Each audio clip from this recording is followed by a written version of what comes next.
Que sera le choix final de Nagi? Avant de répondre à cette question, il faut d'abord comprendre quel est son véritable ego. J'avais déjà fait une vidéo là-dessus auparavant, et bien que j'avais quelques doutes, c'est maintenant une certitude pour moi. L'ego de Nagi le pousse bel et bien à terrasser toute personne qu'il considère comme étant à son niveau. D'ailleurs, tous les combats qu'il a engagés ont résulté par sa victoire. Que ce soit Rin, Izagi ou Bashira, tous ces joueurs, même en étant enflammés par leur ego, ont subi une défaite, tandis que les seules fois où Nagi a perdu, c'était quand il n'avait plus d'ego. Mais en réalité, ce n'est pas tout à fait exact. Il y en a bel et bien un qui a battu Nagi, et il se nomme Julian Loki. Ce sont d'ailleurs les deux seuls génies qui possèdent un talent, une capacité qui suffit à elle seule pour les mener sur la scène internationale. Mais comme on l'a vu avec d'autres personnages, se poser des limites ne mène à rien. Nagi ne peut pas se contenter de terrasser Loki ou un autre joueur quelconque.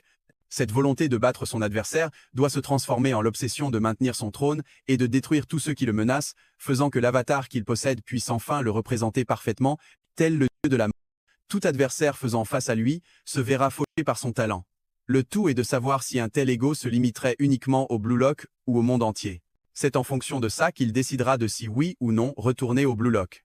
Il faut comprendre que les deux choix sont largement possibles, il ne faut pas oublier que le Blue Lock possède plein de joueurs pouvant se hisser au statut de numéro 1. Mais franchement, est-ce qu'un tel talent, ou plutôt un tel ego pourrait se faire contrôler par quelqu'un comme Buratsuta? Je ne veux personnellement pas le croire. Quand je vois en plus toute l'emphase que met l'auteur sur le retour de Nagi, et que le Messi d'Aomori n'a toujours pas été exploité dans l'œuvre, je pense personnellement qu'il ne reviendra pas pendant cette Coupe du Monde, faisant que les revenants parmi les sélectionnés pour la Coupe du Monde seront Ryosuke Kira et Hajime Nishioka.